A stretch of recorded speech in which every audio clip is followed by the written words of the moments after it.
Good morning, brethren. Happy Monday. Happy new month. And welcome to today's morning dose. I have no doubt this new month, that is just the third last month of the end of the year, will bring you tremendous blessings, greatness in the mighty name of Jesus. The year indeed is wrapping up. We're already in the last quarter of this year. And I bet you, brethren, we need to take stock. If we don't do that right now, we may not just be able to catch up before the year comes to an end. But I want us to start a new series this week that I called Irreversible Blessing. Irreversible Blessings.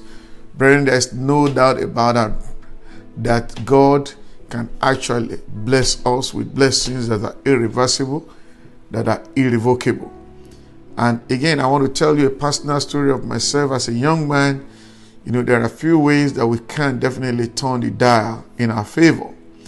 And I'll tell you this story when we moved to this country about 14, 15 years ago. And I had to work, even though I was a chartered accountant in my country of birth. When we moved to this country, I had to work at a product store that is called Home Depot. This actually sells building materials.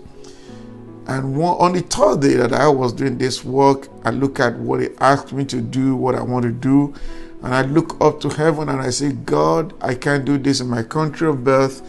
I'm not going to do that in this country. And I say, God, what can I do?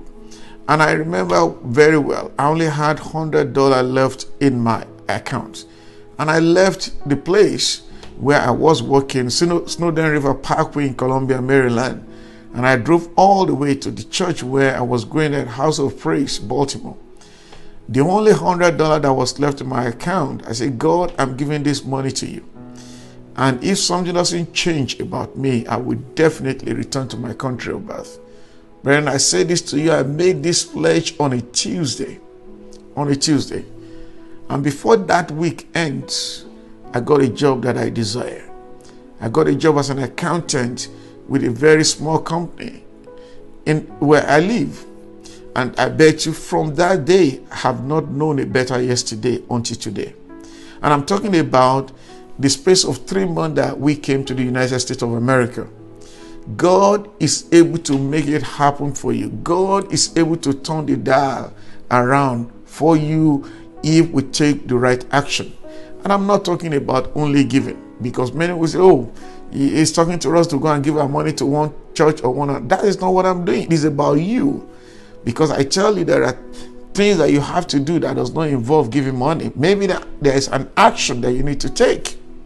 And I bet you such action will definitely make your blessings irreversible. Let's see what God told us. The Bible told us about Abraham in the book of Genesis chapter 2 verse 16 to 18. After God asked him to go, sacrifice his son Isaac, he went even in an attempt to do that. And look at what God said about him in Genesis chapter 2 verse 16 to 18. He said, and said, by myself have I sworn, said the Lord, for because thou hast done this thing, there is that particular thing that you need to do that will make your blessing irrevocable. He said, and hast not withheld thy son, thy only son, that in blessing I will bless thee, and in multiplying I will multiply thy seed as the stars of the heaven. He said, and as the sand which is upon the seashore, and thy seed shall possess the gate of his enemies. Verse 16 says, and in thy seed shall all the nations of the earth be blessed, because thou hast obeyed my voice. There are action, there is that thing that you must do. That is the thing that Abraham did here, which is obedience to God. So when you do that, with God, your blessings become irreversible. It becomes irrevocable. Brian, I don't know what God is telling you, and I can't tell you what God is saying to you. You know what God is asking you to do. It might be to go get more degrees. It might be to partner. It might be to start a business, but you are afraid.